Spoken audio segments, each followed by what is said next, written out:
please remember to leave a like, a comment, share the video about, and if you haven't already, subscribe. Thank you.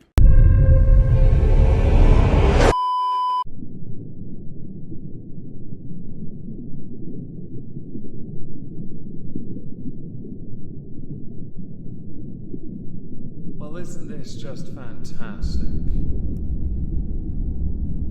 Captain's Log, Subdates 230316.7. I've started to wonder how much of Bork is actually Bork, and if we should consider interring him within some kind of workable coffin, like a dreadnought, a matrix, or a weak tea gold-ish looking throne. Welcome everyone to the exhibition of stupid people. Today we are going to start with somebody who a month ago I covered on the Omegon 2 Electric Boogaloo channel. Link down below, we're trying to hit 10k before the end of the year. Released on the 8th of February 2023, I put out a video on that channel titled Garry Glitter Released. It for that channel has done quite well in fact. Thank you to everyone that has gone there, subscribed and given it some engagement. We spoke about it because after being given a 16-year term for a whole slew of crimes dating back decades, all of which are S.A, it astonished many that after serving half his time, he was placed into a in-between thing, you know. He's not in prison anymore, he's in one of those hostel things that the police look after you anyway. Yeah, that thing, I can't remember the name, it doesn't really matter. People actually started turning up at the exact one he was at with their children,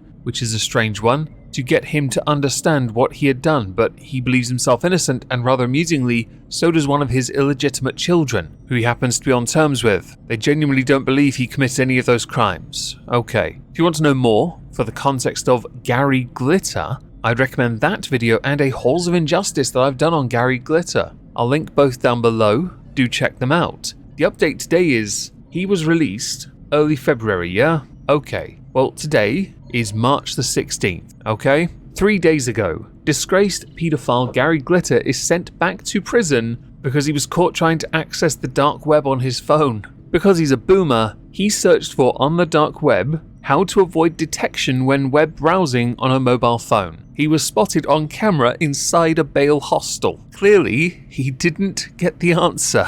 The exact turn of phrase used was, trying to find the onion. It's a term for the infamous online realm, the dark web, which is used by, well, people like Garry Glitter in fact, and other nonces, which in turn is quite hard to trace. This does now mean we can now talk about where he was. He was at the Waterlooville, Hampshire Bail Hostel. It has been confirmed by the probation services that Garry Glitter's recall to prison was because it is to protect the public, which is a #1 priority. If you'd like to see a picture of Garry Glitter being taken back to prison, he's inside this car in that corner where that brown blanket is. Yeah, that's him. There's no pride in this man anymore. He's been well and truly defeated, because this time, he yet again still didn't get it. You can't do these things here. He shouldn't be allowed near a mobile phone at this point. But I know he had used it to speak to his son, the one that doesn't believe he has committed any crimes. The probation service also said, we set out tough license conditions, and when offenders breach them, we don't hesitate to return them to custody. The re-release of him will now be a matter for a parole board. My view on it is simple. He breached the terms, that was your last chance.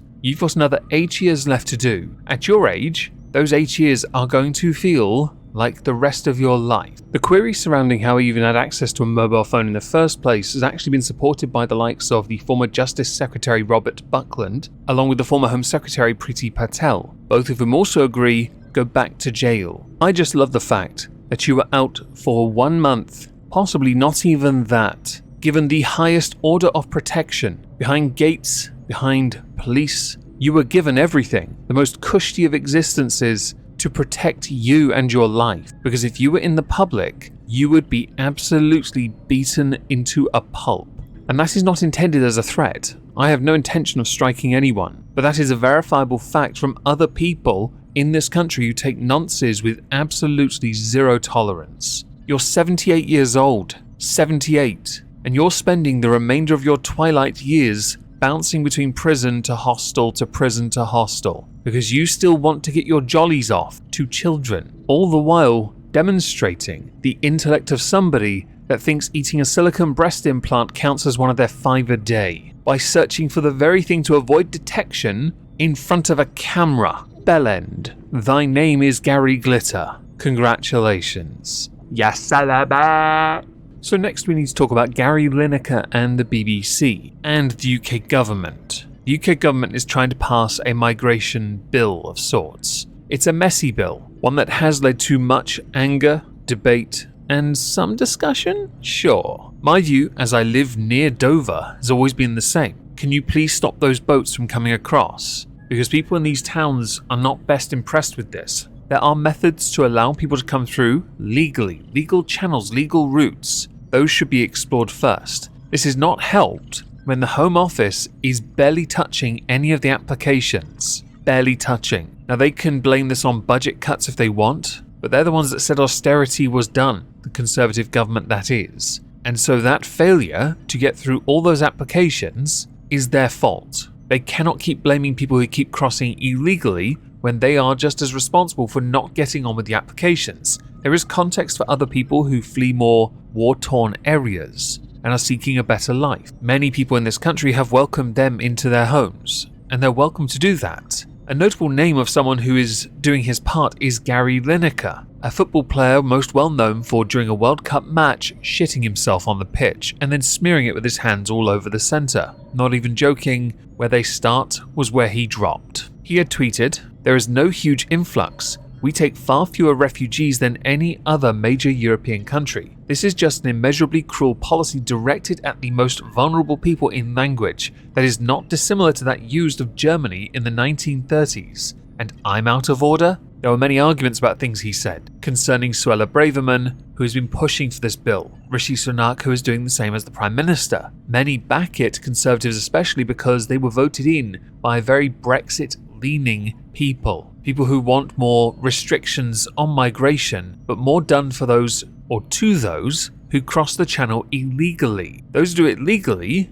I think there's okay, it's fine, you're not actually a problem. Contributing to society is a big advantage. The big problem with a lot of those that cross the channel illegally is they then seek to find illegal work or to sponge off others or to live in houses shared with about 30 people that can only realistically house at most 6. This is not living the dream. This is going from one war-torn place to living in a very isolated existence, where you run the risk of being prostituted, where you run the risk of being used as slave labor. Even in this country, that has happened. I have covered that also in the halls of injustice not so long ago, with the likes of Julia Rafaelova. These things happen, so we have to be very careful. Gary Lineker works for the BBC. The BBC are renowned for being impartial, everyone. And yes, defund the BBC. I firmly believe the license fee should be abolished. I've always believed that. Gary Lineker, though, as the highest or one of the highest paid presenters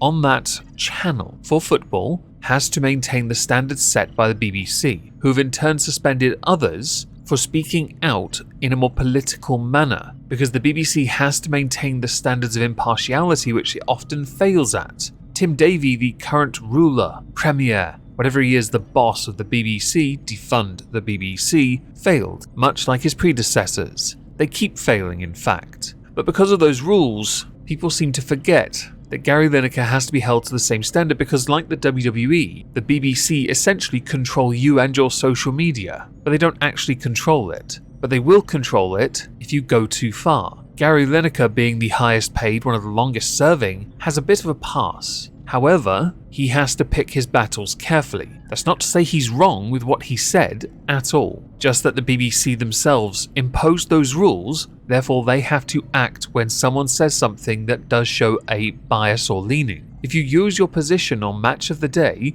or on television in general, to preach your political leanings that isn't in a political setting, you run the risk of causing problems for the network you are on. Again, you've got to pick your battles, right? Well, in this instance, it led to Match of the Day, which is a Saturday recap show, being reduced heavily down because all the other presenters of the show, former football players like Gary Lineker in fact, protesting and not being there. This in turn led to Tim Davie capitulating to everything and simply apologising for the BBC's, rules and offering to alter them in the future. Now, Jonathan Pye put out a fantastic video on this called Lineker versus Braverman, or Braverman, I can't remember which way her name is pronounced. And he pointed out that actually if you look at the bill itself, the migration bill itself, there is a valid point when it comes to comparisons of 1930s Germany and that bill. This is important, a distinction made. The other issue though is the fact that Tim Davie, the head of BBC, has apologised. But even with the apology, it wasn't technically because of Gary Lineker,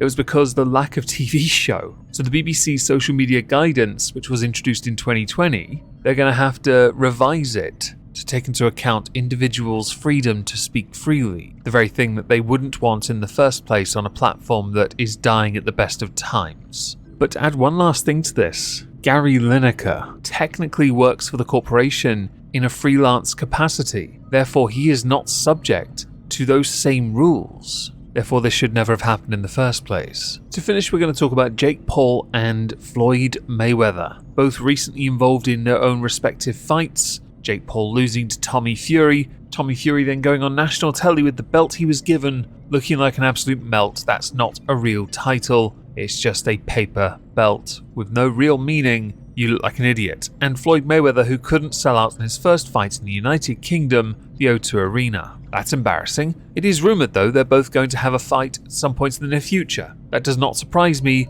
the money would be good. Jake Paul and Floyd Mayweather though were recently involved in an altercation outside the Miami-Dade arena following the Miami Heat vs Cleveland Cavaliers game. The incident in turn was captured and then handed over to TMZ. I can't show the video, but let's go with this. Jake Paul, one member of security, dozens of security for Floyd Mayweather and Floyd Mayweather. Who do you think ran away from who? Now the crew itself approached Jake Paul. Person who held the camera then says, "Are we going to bust him up, guys?" Person from Mayweather's crew then says, "Where are you running, Jake?" Because Jake Paul begins to backpedal out of the swarm of people then surrounding him. This in turn leads to Jake Paul turning and sprinting away from the situation, which then led to some giving chase, shouting, "Look, he's running, Jake Paul running champ, why is he running?" It took other security to defuse the situation, with Mayweather turning and leaving. Jake Paul was miles away at that point. On Instagram, Jake Paul addressed this, saying, "So I'm leaving the Miami Heat game and Floyd and 50 dudes pull out of nowhere,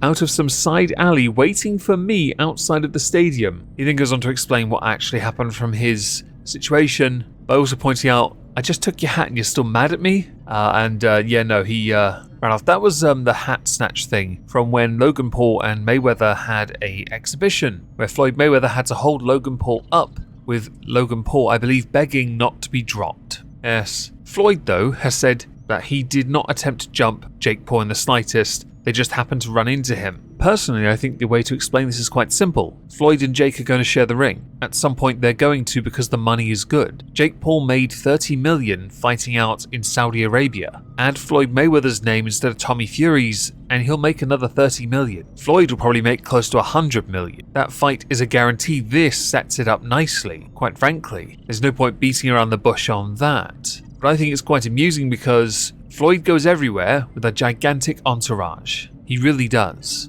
Jake only had one guy, and yet again, others had to swarm Jake to get him to leave. You make Jake look reasonable. How about instead you just flip him off and move on? Go back to Floyd's motorcade, back to his mansion where you can all sleep in your respective dog houses, and Floyd can continue to prove that he's still illiterate, yet capable of counting money. And then fight at some point, but not an exhibition. Please. I kind of want to see one of you get knocked out, and I'm not sure who yet. Maybe you can make it a hair versus hair match, since both of you are so desperate to retain what little hair you have on your heads.